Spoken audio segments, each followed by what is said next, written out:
빌립보서 4장 13절 내게 능력 주시는 자 안에서 내가 모든 것을 할 수 있느니라. 이 말씀은 모든 그리스도인이 원하는 말씀이죠. 얼마나 기가 막혀요. 이것이 가능하니까 써놓은 거지 뭐 가능하지도 않는데 이렇게 써놨겠어요? 가능한 거예요. 그러니 방법을 알아야 된다는 것입니다. 방법을. 그러면 어떻게 하면 내게 능력 주시는 자 안에서 내가 모든 것을 할 수 있을까요? 바울이 이것을 대답하는 것입니다. 빌립보서 4장에서 바울이 분명한 방법을 제시하는데 바울이 내놓는 이 말씀을 우리 인생에 적용하면 어떻게 돼요? 고통 끝, 행복 시작입니다. 바울이 4단계로 설명합니다. 자, 첫 번째 단계가 뭐예요? 감사입니다. 4장 6절 아무것도 염려하지 말고 오직 모든 일에 기도와 간구로 너희 구할 것을 감사함으로 하나님께 아뢰라.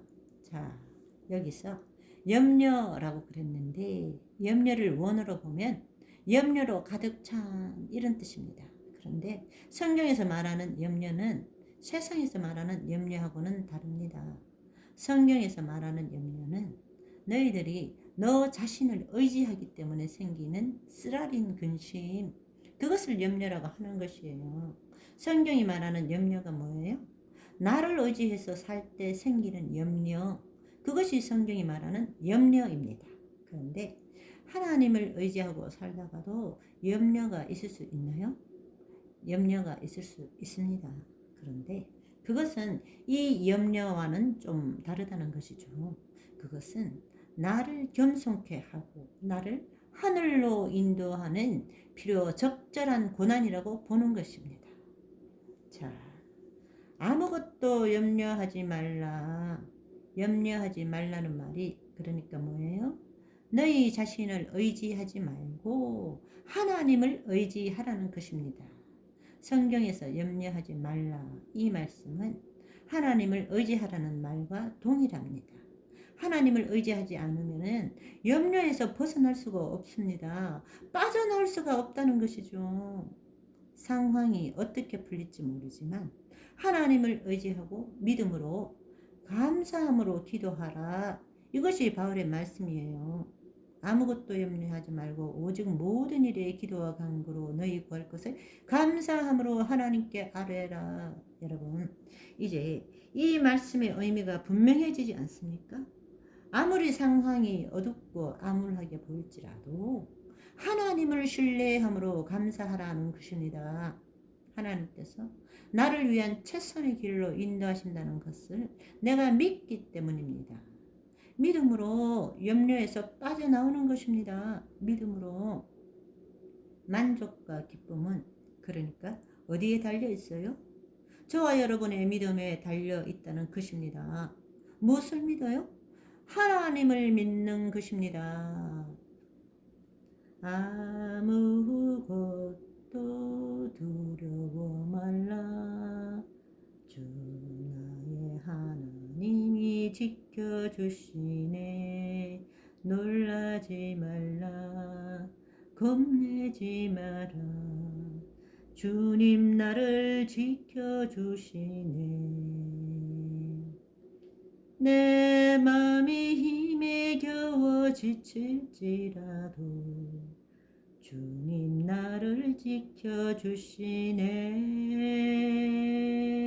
세상의 험한 풍파 몰아칠 때도 주님 나를 지켜주시네.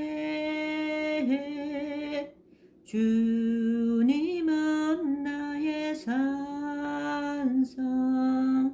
주님은 나의 요새, 주님은 나의 소망, 나의 힘이 되신 여호와. 여러분, 돈을 최고라고 믿으면 돈이 들어와야 감사하고 만족이 생기죠. 그렇죠? 돈이 빠져나가면 그 다음부터 불안해지기 시작해요. 왜? 돈을 믿고 있었으니까. 그래서 돈을 믿는 사람들은 계속 돈이 들락날락 들락날락 그럴 때마다 계속 염려해요. 돈을 믿고 있으니까. 이런 사람들은 남도 자기랑 똑같이 보고 저 사람 요즘 돈 좀 버네, 살림살이 좀 나아졌네 싶으면 가서 이야기를 하죠. 만문신에서 빠져나오세요. 남도 자기랑 같은 줄 알고 섣부른 충고를 합니다. 자신이 만몬을 믿고 있는지도 모르고 한마디로 자기 눈에 들보는 안 보이고 남의 눈에 티끌 지적질을 하죠. 또 칭찬과 명예를 중요한 것으로 믿고 있으면 어떻게 돼요? 칭찬을 받고 명예가 생겨야 기쁨이 생기고 사는 맛이 나는 거예요. 또 사람들의 인정을 중요하게 믿으면 어떻게 될까요? 늘 사람들 주변의 눈을 의식하면서 살게 됩니다. 내가 인정을 못 받으면 또 슬퍼져요. 인생이 감사하지 않고 만족이 없습니다. 또 사람들의 박수 갈채를 받고 인정받기를 시작하면 그때서야 또 인생의 살맛이 나기 시작해요. 믿음이 어디에 가 있냐 이거예요. 믿음이. 내 믿음이 지금 하나님의 눈을 보지 않고 사람의 눈을 보면서 살면은 인생은 계속해서 요동을 칩니다. 여러분, 우리가 무엇을 믿고 사는가에 따라 행복과 만족이 결정돼 버립니다. 하나님을 믿으면 어떻게 돼요? 아무것도 염려하지 말고 감사함으로 너희가 필요한 것을 구해. 그러면 하나님께서 알아서 다 응답하실 거야. 이 이야기입니다, 지금. 하나님께 대한 온전한 신뢰와 믿음입니다. 이 안으로 들어가면 진리 안에서 완전한 자유를 누리게 됩니다. 누가 나를 인정하든지 인정하지 않든지 물가가 오르든지 내리든지 어디서 번개를 치고 지진이 나든지 요동하지 않는 것입니다. 전혀 이런 데서 벗어나게 되는 거예요. 자, 이렇게 오직 감사함으로 하나님을 믿고 기도하면은 두 번째 단계로 넘어가게 된다는 것입니다. 첫 번째 단계가 있어야 두 번째 단계가 있는 것입니다. 이것을 잘 이해하셔야 되는데요. 첫 번째 단계 없이 두 번째 단계로 막 들어가려고 하는데 그건 안 돼요. 그럼 두 번째 단계는 뭡니까? 7절입니다. 그리하면 모든 일에 감사로 기도하면 그리하면 모든 지각에 뛰어난 하나님의 평강이 그리스도 예수 안에서 너희 마음과 생각을 지키시리라. 아무리 염려가 많아도 하나님을 믿고 감사함으로 기도하면 그 다음에 뭐가 와요? 평강이 온다는 것입니다. 첫 단계가 없이 평강만 구하려고 하지 마세요. 첫 단계가 있어야 두 번째 단계가 있는 것입니다. 마음과 생각이 염려로 가득 차 있다 할지라도 나를 사랑하시는 그 하나님을 신뢰하고 감사로 기도하면 우리 마음과 생각이 지켜진다는 것입니다. 무엇으로요? 평강으로 지켜진다는 것입니다. 흔들리지 않게 됩니다. 우리가 지금 무엇을 배우고 있나요? 만족과 기쁨으로 감사로 이 세상을 살아가는 방법을 말하는 것입니다. 그런데 어쩌다가 한 번이 아니라 항상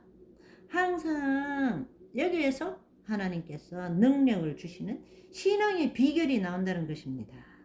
여러분, 필요한 것이 있으면 하나님께 구하세요. 구하십시오. 그런데 감사로 구하시라는 것입니다. 왜 우리가 감사로 구할 수 있습니까? 믿기 때문에 감사로 구하는 것입니다.